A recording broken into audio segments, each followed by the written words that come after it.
ጤና ይስጥልኝ አድማጭ ተመልካቾቻችን መላው የአማራ ሕዝብ ይህ መልእክት የምናቀርብላችሁ ከአማራ ፋኖ መረጃ ማዕከል ወይም from Amhara Fano Information Center ነው። መልእክቶቻችንንም እንደሚከተለው እናቀርብላችኋለን። መልካም ቆይታ። ሰላም ጤና ይስጥልኝ የአማራ ፋኖ መረጃ ማዕከል ቤተሰቦች በያላችሁበት ሰላማችሁ ይብዛ። ሰሞንኛ መረጃዎችን ይዘንላችሁ መተናል። ፋኖ ሚዲያዎች ነን።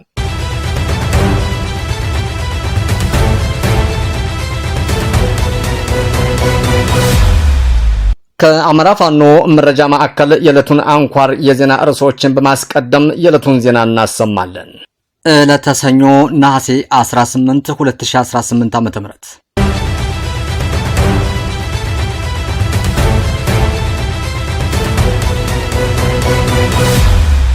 በመቅደላ ወረዳ አዲስ ጊዜያዊ የሲቪል አስተዳደር ተዋቀረ። በዲማ ጊዮርጊስ ከተማ ያገዛዙ ኃይል መደምሰሱ ተገለጸ። አገዛዙ በታሪካዊቷ ገደማ ላይ ጉዳትም ማድረሱም ተጠቁሟል።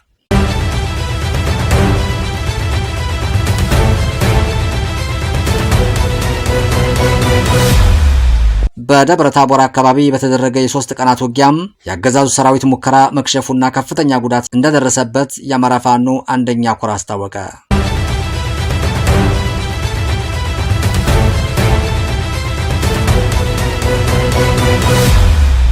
በአምባሰል ወረዳ በወቅታዊ ጉዳዮች ዙሪያም ያተኮረ ደማቅ ህዝባዊ ውይይትም ተካሄደ። የአገዛዙ ሰራዊት አባላት ከነሙሉ ትጥቃቸው ፋኖ መቀላቀላቸውን የአጼ አምደ ጽዮን ኮር አስታወቀ።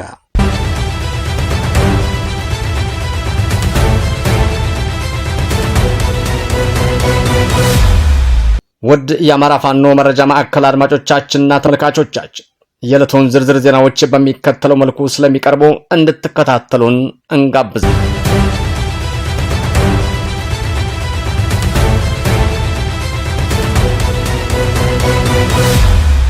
በመቅደላ ወረዳ አዲስ ጊዜያዊ የሲቪል አስተዳደር ተዋቀረ። በመቅደላ ወረዳ የህዝብ አገልግሎትና የአካባቢውን ደህንነት ለማስጠበቅም ያለመ አዲስ የሲቪል አስተዳደር መዋቅርም ነሐሴ 17 2018 ዓ.ም በይፋ መዋቀሩ ተገለጸ።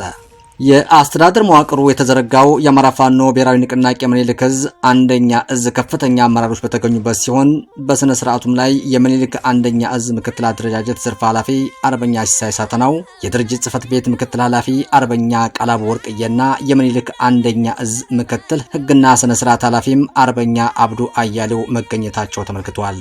በዚህ መሰረትም የአዲሱ ጊዜያዊ የሲቪል አስተዳደር መዋቅሮችም አመራሮች ሹመትም የተሰጠ ሲሆን በቅንነትና በታማኝነትም ህዝባቸውን ለማገልገል ቃለ መሐላም ገብተዋል።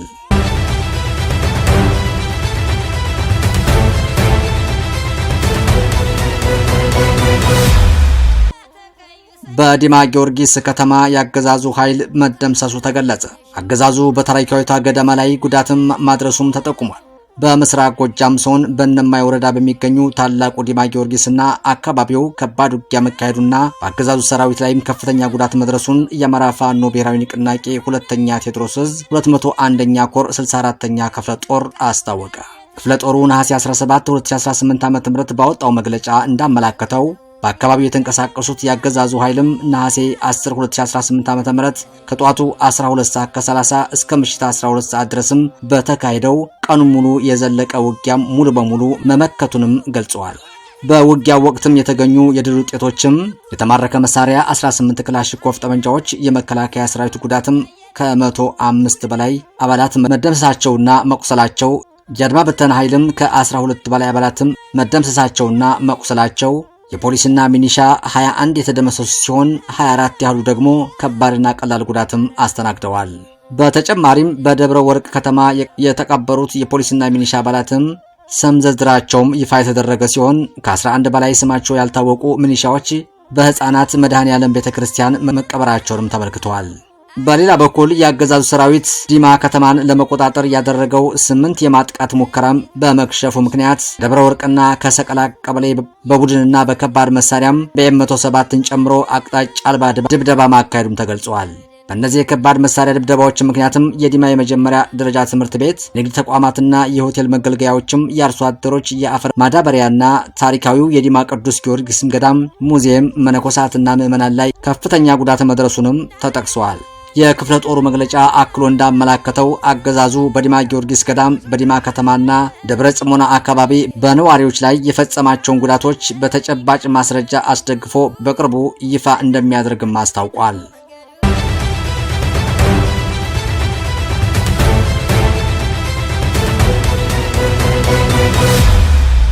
በአምባሰል ወረዳ በወቅታዊ ጉዳዮች ዙሪያም ያተኮረ ደማቅ ህዝባዊ ውይይትም ተካሄደ። በአምባሰል ወረዳ ቀበሌ 3 ሮቢት ከተማ የምኒልክ አንደኛ እዝና የ14ኛ ኮር ከፍተኛ አመራሮችም የአካባቢው ነዋሪዎችና አንጋፋ አባቶችን በተገኙበት በወቅታዊ ጉዳዮች ዙሪያ ያተኮረ ደማቅ ህዝባዊ ውይይት መድረክም ተካሂዷል። በውይይቱ ወቅቱም የመድረኩ ተናጋሪዎች የአማራ ህዝብ ታሪካዊ ከፍታ፣ ወቅታዊ የህልውና ስጋቶችና ከችግሩ ለመውጣትም የሚያስችሉ የመፍትሄ አቅጣጫዎችም ዳሰዋል። በመድረኩ የተነሱ ዋና ዋና ነጥቦችም ስለ ህዝባዊ አንድነትም የትምህርትና ስልጠና መምሪያ ኃላፊ መምህር ፍቅሩ ፈንታው ህዝቡ ከሃይማኖትና ከአካባቢው ክፍፍል ወጥቶ ጠንካራ አንድነትና መተማመን ሊፈጥር እንደሚገባም አስገንዝበዋል። ስለ ትግሉ ሁኔታና መልካም አስተዳደር የህዝብ አስተዳደር ኃላፊ አርበኛ አበበ ቀዬ አሁን ትግሉ ያለበት ሁኔታ የመልካም አስተዳደር ስርዓት ግንባታና በጦርነት ወቅትም ከህዝቡ የሚጠበቁ ጉዳዮችንም አስመልክተው ሰፊ ማብራሪያም ሰጥተዋል። ስለ ድርጅታዊ ዓላማና ህጋዊ መዋቅርም የፖለቲካ ጉዳዮች መምሪያ ምክትል ኃላፊ አርበኛ ስንታየው ተስፎም የአማራ ፋኖ በወሎ ዓላማዎቹን ያብራራ ሲሆን የዙ ከፍተኛ ዳኛ አርበኛ ዋሴ ገብረ ህይወት ደግሞ ለባህልና ለሸሪዓ ህጎችም እውቅና የሰጠ ከቀበሌ ሸንጎ እስከ ድርጅት የተዘረጋ በ5 እርከን የተከፈለ የህግ መዋቅር መዘርጋቱንም ይፋ አድርገዋል። በመድረኩ የትምህርትና ስልጠናና ምክትል ኃላፊ አርበኛ ዘሪሁን ደምሴ፣ የ101ኛ ኮር ምክትል አዛዥ አርበኛ እንድሪስ ጉደሌና የ104ኛ ኮር አመራሮች መገኘታቸውም ተገልጿል። በመጨረሻም የሮቢት ከተማ ነዋሪዎች የአመራሩን አቋምና የትግሉን አቅጣጫ መረዳታቸውን ገልጸው ወታደራዊ ልምድ ያላቸው ነዋሪዎችና አንጋፋ አባቶችም በእውቀታቸውና በልምዳቸው ከትግሉ ጎን ለመሰለፍም ሙሉ ዝግጁነታቸውንም አረጋግጠዋል።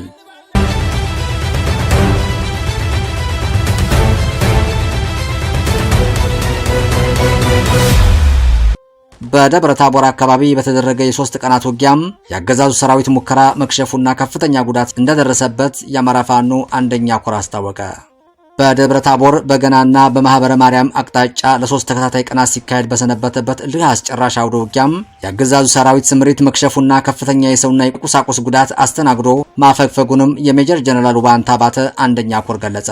እንደ ኮሩ መግለጫ ከሆነ ውጊያው የተቀሰቀሰው ከደብረ ታቦር ገና ከተማና ከማህበረ ማርያም ገና ከተማ የመጣው የመንግስት ኃይልም ለመገናኘት ባደረገው እንቅስቃሴም ነው። ሁለቱ ኃይሎችም ከተገናኙ በኋላ የተጀመረው አውደ ውጊያም ለሰዓታት የዘለቀ ሲሆን ከቀኑ 5:30 እስከ 12 ከ10 በተደረገ መደበኛ ውጊያም የፋኖ ታጋዮች ባደረጉት ብርቱ ምት ምክንያትም ሰራዊቱ ወደ ደብረ ታቦርም ከተማ ለመፈርጠጥ መገደዱ ተገልጿል። በዚሁ የ3 ቀናት አውደ ውጊያ ላይም ከገና እስከ ደብረ ታቦር ኢየሱስ ባለው መስመርም የሜጀር ጀነራል ውባንታ ባተ ተወርዋሪ ክፍለ ጦር እንዲሁም የጉና ክፍለ ጦር ስር የሚገኙ ደብረ መስቀል ብርጌድ፣ ጣይቱ ሻለቃና መቅደላ አምባ ብርጌድም ተሳትፈዋል። ለ8 ሰዓታት ያህል በተካሄደው አውደ ውጊያም የፋኖ ኃይሎችም ከቀፎ ቤት፣ ወርቄን፣ ሽሞፈርና አዱይ መገንጠያም፣ ጣሊሚድ ሚካኤል፣ ረከባ፣ ዲብዲቦ ቁስቋምና ወይን ውሃ ድረስ ሰፊ የመከላከልና የማጥቃት እርምጃ መውሰዳቸውንም ተጠቅሷል። በሌላ በኩል የመንግስት ሰራዊት በአውደ ውጊያውም በገጠመው ሽንፈት ምክንያትም ንጹሃን ዜጎች ላይም የበቀል እርምጃ መውሰዱንም የመግለጫው መረጃም ያመለክታል። በዚህ መሰረትም ነሐሴ 16 ቀን 2018 ዓ.ም 10 ንጹሃን አማራዎችን የተረሸኑ ሲሆን የቡቲክ ጫማና አልባሳት ሱቆችም ሙሉ በሙሉ መዘረፋቸው ተገልጿል። ነሐሴ 17 ቀን 2018 ዓ.ም ከማህደረ ማርያም 1 ኪሎ ሜትር ርቀት ላይ በሚገኘው ጅብጀባ በተባለ ቦታ አንድ ንጹሃን ነዋሪም መደብደቡም ተጠቅሷል። በገና መጫወቻ ከተማ የፋኖ ቤተሰብ ናቸው በሚል 5 ንጹሃን ነዋሪዎችም ንብረት የተዘረፈ ሲሆን ነዋሪዎቹ በጅምላ ተደብድበው በርካታ ወጣቶችም ታፍነው ወዴት እንደተወሰዱም እንዳልታወቀም ተመልክቷል። በአውደ ውጊያውም ሰራዊቱ ከማህደረ ማርያምና ከገና ከተማ የተዘረፈውን የንጹሃን ንብረትም ከሰንሳ ድልድይ እስከ ቁስቋም ባለው መስመር ጥሎ ለማምለጥም እንደተሰደደም የገለጸው መግለጫው በሰራዊቱ ላይ ቁጥሩ ያልታወቀ ሙትና ቁስለኛ መድረሱንም እንዲሁም ከፍተኛ የልቦና ስብራት አስተናግዶ ወደ ደብረ ታቦር ከተማ ማፈግፈጉንም አብራርቷል።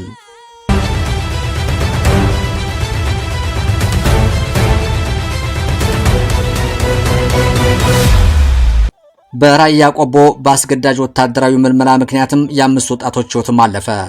በሰሜን ወሎ ዞን ራያ ቆቦ ወረዳና በአካባቢው በሚካሄደው አስገዳጅ ወታደራዊ ምልመላ አፈሳ ምክንያት የ5 ወጣቶች ህይወት ማለፉም ተገለጸ። ህይወታቸውን ያጡ ወጣቶችም ከሰሜን ወሎ ወደ ጋማ አካባቢ ለእርሻና ለተለያዩ ጉልበት ስራዎችም ወደ ራያ ቆቦ ከተማና አካባቢ ተንቀሳቅሰው በመስራት ላይ የነበሩ መሆናቸው ታውቋል። ወጣቶቹ ለዕለት ጉርሻቸው በስራ ላይ ያሉ በአስገድዶ ሁኔታ ተይዘው ለወታደራዊ ስልጠና ሊወሰዱ መደረጉንም የመጡት መረጃዎችም ያመላክታሉ። ወጣቶቹ የተጣለባቸውን ማስገዳጅ ወታደራዊ ምርመራ በመቃወምና ለስልጠና ላለመሄድ ሲሉም በኤሌክትሪክ አማካኝነትም ራሳቸውን በማጥፋት ሕይወታቸው ማለፉም ተረጋግጠዋል።